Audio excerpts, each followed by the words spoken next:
ना थके हैं अभी पैर, ना भी हिम्मत हारी है। हौसला है ज़िंदगी में कुछ कर दिखाने का, इसीलिए अभी भी सफ़र जारी है। हेलो हाय नमस्कार सुप्रभात, कैसे हैं आप सब लोग। उम्मीद करता हूँ आप सब लोग अच्छे होंगे, फर्स्ट क्लास होंगे। दोस्तों आज मैं फिर से आप सभी लोगों के लिए लेकर के आ गया हूँ रोजगार और नई भर्तियों से संबंधित कुछ लेटेस्ट अपडेट, महत्वपूर्ण खबर।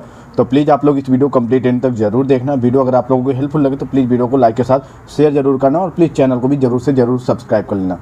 सबसे बड़ी जो खबर निकल करके आ रही है वो लेखपाल भर्ती से संबंधित आ रही है। आप लोगों में से लाखों अभ्यर्थी लेखपाल भर्ती के रिजल्ट का इंतजार कर रहे हैं कि कब भर्ती बोर्ड इसका रिजल्ट जारी करेगा, डिक्लेयर करेगा। लेकिन भर्ती बोर्ड लेखपाल भर्ती में बुरी तरह से फंसा हुआ है, क्योंकि जब इसने लेखपाल भर्ती पर ऑब्जेक्शन मांगे थे अभ्यर्थियों तो उस टाइम निःशुल्क का ऑब्जेक्शन मांग लिया था और अभ्यर्थियों ने सभी क्वेश्चनों में लगभग ऑब्जेक्शन कर दिया है। अब भर्ती बोर्ड फंसा हुआ है। एक बार रिवाइज आंसर की जारी किया, उसके बाद भी कुछ सवालों के सही जवाब नहीं हुए, तो फिर बाद में अभ्यर्थी कोर्ट चले गए हैं। तो उसी बुरे दुविधा में भर्ती बोर्ड फंसा है कि आखिरकार लेखपाल भर्ती में वो करे क्या। लेखपाल भर्ती की उत्तर कुंजी पर 69,000 आपत्तियां, मतलब कि लगभग सभी प्रश्नों में आपत्तियां दर्ज कराई गई हैं। और थोड़ा सा इस गलती से भर्ती बोर्ड ने सबब भी लिया है कि अब आगे आने वाले टाइम पे जो भी ऑब्जेक्शन के बाद आपत्तियां दर्ज कराने का ऑप्शन आएगा, उनके 100 रुपये प्रति क्वेश्चन के हिसाब से ऑब्जेक्शन करेंगे। यहाँ पे भर्ती बोर्ड का मानना है कि इससे पहले आपत्तियां निःशुल्क दायर की जाती थी। आयोग का मानना है कि निःशुल्क होने पर कई प्रश्नों पर लोग अनावश्यक आपत्ति दर्ज कराते थे। और मुझे लगता है कि इसी को देखते हुए इलाहाबाद हाई कोर्ट ने भी 500 रुपये पर क्वेश्चन ऑब्जेक्शन का फीस रखी थी। यहाँ पे वही सारी चीज़ें बताई गई हैं। यहाँ पे बताया गया कि 69,000 आपत्तियाँ आई हैं। इसके बाद इस निस्तारण के बाद इलाहाबाद हाई कोर्ट भी लखनऊ खंडपीठ में दायर याचिकाओं का निस्तारण आयोग के लिए परेशानी का सबब बना हुआ है। लेखपाल भर्ती के 8,085 पदों के लिए 31 जुलाई 2022 को परीक्षा हुई थी। इसमें करीब 2.47 लाख अभ्यर्थी पार्टिसिपेट किया था। 1 अगस्त को आयोग ने उत्तर कुंजी जारी की थी, आपत्तियां मांगी थी, जिसके बाद 100 प्रश्नों में से लगभग सभी प्रश्नों में आपत्तियां दर्ज कराई हैं। 69,000 आपत्तियां। इस पर 3 प्रश्नों का उत्तर गलत मानते हुए आयोग ने फिर उत्तर कुंजी जारी की। इससे असंतुष्ट होकर अभ्यर्थी हाई कोर्ट चले गए। अब सभी याचिकाओं का निस्तारण होने के बाद ही आयोग परिणाम जारी करेगा। तो फिलहाल जो अभ्यर्थी मांग कर रहे थे कि रिजल्ट डिक्लेयर करे, तो अब वैसे भर्ती बोर्ड कोर्ट के अधीन है, मतलब कि कोर्ट जैसा फैसला करेगा उसके बाद ही मतलब कि जो रिजल्ट है वो डिक्लेयर करेगा। क्योंकि कई क्वेश्चन को लेकर के अभ्यर्थी कोर्ट गए हैं। अब कुछ हिंट ऐसे मिले कि 1-2 क्वेश्चन के आप सभी को हो सकता है फ्री नंबर मिले, या फिर जो अभ्यर्थी कोर्ट गए हैं तो जिन जिन क्वेश्चनों पर उन्होंने ऑब्जेक्शन किया हो सकता है उनको फ्री नंबर मिले। तो ये देखने वाली बात होगी। फिलहाल लेखपाल भर्ती के रिजल्ट में थोड़ा टाइम लगने वाला है, क्योंकि जितनी भर्तियां कोर्ट गई हैं वो लंबा फंसी हैं और लंबा गई हैं। अगली खबर देख लेते हैं कि अर्धसैनिक बल पुरानी पेंशन के हकदार, इससे सीधा लाभ होगा। फैसले में केंद्रीय रिजर्व, सीआरपीएफ, केंद्रीय औद्योगिक, CISF, Assam rifle, BSF, SSB, ITB आदि को फायदा मिलेगा। सशस्त्र बलों के तहत सेना, नौसेना, वायुसेना में आते हैं तो अर्धसैनिक बल भी पुरानी पेंशन के हकदार हैं। हो सकता है इनकी जो पेंशन है वो बहाल कर दी जाए और सभी जवानों को पुरानी पेंशन मिलने लगे। अगली खबर है कि हर अग्निवीर के पास होगा कौशल प्रमाण पत्र। अब तक सेना में 40,000 अग्निवीरों की भर्ती हो चुकी है। अग्निवीरों के दूसरे कैरियर की तैयारी पूरी हुई। अग्निवीरों के पास कई विकल्प मौजूद है। तो अग्निवीर भर्ती प्रक्रिया में अभी कुछ दिन पहले बदलाव भी हुआ है कि अब पहले रिटर्न एग्जाम होगा, उसके बाद फिजिकल वगैरह होंगे। तो साथ में अब कुछ और नए बदलाव सरकार ट्राई कर रही है, तो हो सकता है और कुछ नए बदलाव भी आपको देखने को मिल सकते हैं। अगली खबर की भर्ती होंगे 60 से अधिक खंड शिक्षा अधिकारी। जी हाँ, 4 साल बाद बेसिक शिक्षा विभाग में खंड शिक्षा अधिकारियों के 60 से अधिक पदों पर भर्ती हो सकती है। शिक्षा निदेशालय की ओर से रिक्तियों के अधियाचन उत्तर प्रदेश लोक सेवा आयोग को भेजा जा चुका है। दिसंबर तक खाली पदों को समायोजित करते हुए जल्द संशोधित अधियाचन भेजने की तैयारी है। तो आने वाले टाइम पे खंड शिक्षा अधिकारी के करीब 60 पदों को भरा जाएगा, जो कि काफ़ी अच्छी बात है। 78 पंचायत सहायकों ने छोड़ा काम, होगी भर्ती। पंचायतों के मिनी सचिवालय बनाने के लिए पंचायत सहायक की तैनाती की गई थी, लेकिन इन्हें काम रास नहीं आया। यही कारण है कि बीते 1.25 साल में 1 साल के बाद 78 सहायकों ने काम छोड़ा है। इन सहायकों के काम छोड़ने के बाद अब नए सिरे से भर्ती प्रक्रिया होगी। तो हो सकता है आपका प्रदेश में पंचायत सहायकों के कुछ नई भर्तियों का नोटिफिकेशन देखने को मिल सकता है। ये तो आपके खाली जो पद हैं जो रिसेंटली हुए हैं, इसके अलावा भी कुछ और अन्य विभिन्न पद होंगे। तो हो सकता है हजारों की संख्या में आपको नई भर्ती का नोटिफिकेशन देखने को मिल सकता है।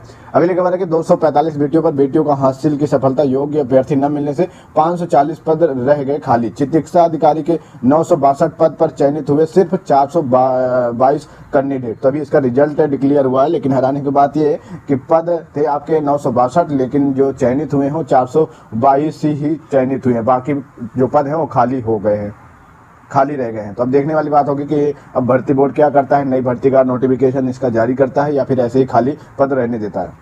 12वीं के प्रैक्टिकल 21 से 28 जनवरी के बीच होंगे। तो 10वीं 12वीं की जो एग्ज़ाम डेट है, बोर्ड की एग्ज़ाम डेट है, वो बोर्ड ने जारी कर दिया है और इसकी जो प्रैक्टिकल हैं 12वीं के वो 21 से 28 जनवरी के बीच होंगे।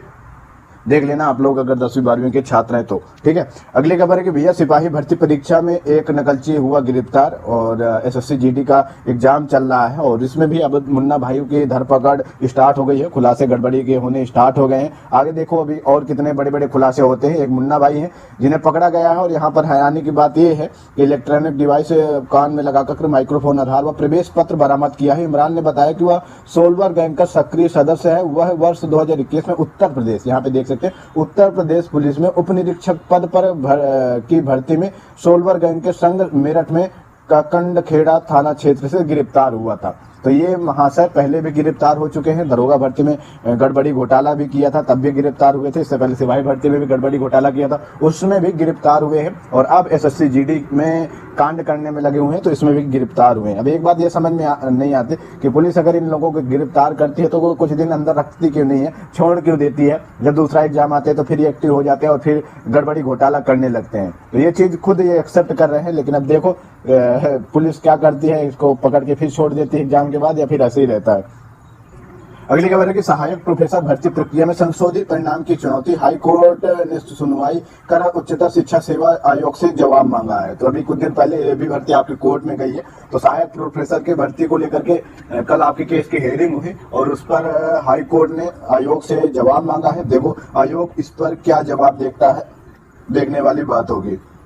चलिए अगली जो खबर है वो आपकी होमगार्ड की नई भर्ती संबंधित है। होमगार्ड डिपार्टमेंट राजस्थान में करीब 3842 नए पदों का नोटिफिकेशन जारी किया गया है और इसके लिए जो योग्यता रखी गई है 8वीं पास रखी गई है। तो 8वीं पास का जो नोटिफिकेशन है वो जारी हो गया है। इसके लिए आपकी जो आयु सीमा रखी गई है न्यूनतम 18 वर्ष रखी गई है, अधिकतम आपकी आयु सीमा 35 वर्ष रखी गई है। चयन जो प्रक्रिया रखी गई है, चयन प्रक्रिया के लिए physical efficiency test, physical standard test, विशेष योग्यता, मौखिक व्यक्तित्व परीक्षण, मेडिकल टेस्ट का आयोजन किया जाएगा। सभी परीक्षा के सभी चरणों के लिए 50 अंक निर्धारित किए जाएंगे। अभ्यर्थियों के संबंधित प्रमाण पत्रों का सत्यापन किया जाएगा। सबसे बड़ी और मेन बात ये कि जो ये होमगार्ड भर्ती हो रही है उसमें रिटर्न एग्जाम नहीं होगा, नॉर्मल वे से आपका फिजिकल मेडिकल वगैरह होगा और एक थोड़ा सा मौखिक आपके बारे में पूछा जाएगा कि हाँ आपको क्या नॉलेज वगैरह, वो यही सारी चीजें होंगी और कुछ इसमें एक्स्ट्रा नहीं होगा। हो सकता है उत्तर प्रदेश में ये चीज देखने को मिले, लेकिन फिलहाल राजस्थान में तो ये देखने को मिल गया है कि भैया होमगार्ड की जो भर्ती हो रही है वो रिटर्न एग्जाम के बगैर हो रही है। बाकी इसके जो आवेदन की अंतिम तिथि है वो 11 फरवरी 2023 रखी गई है। अगर आप लोग इंटरेस्टेड हो तो आप लोग भी इसमें आवेदन कर सकते हैं। homeguard.rajasthan.gov.in के वेबसाइट से जाकर के अपना आवेदन कर सकते हैं। इसका जो आवेदन शुल्क रखा गया हो 250 रुपए रखा गया है। अगली खबर की फोटो हस्ताक्षर अपलोड करने में गलती संशोधन का मौका।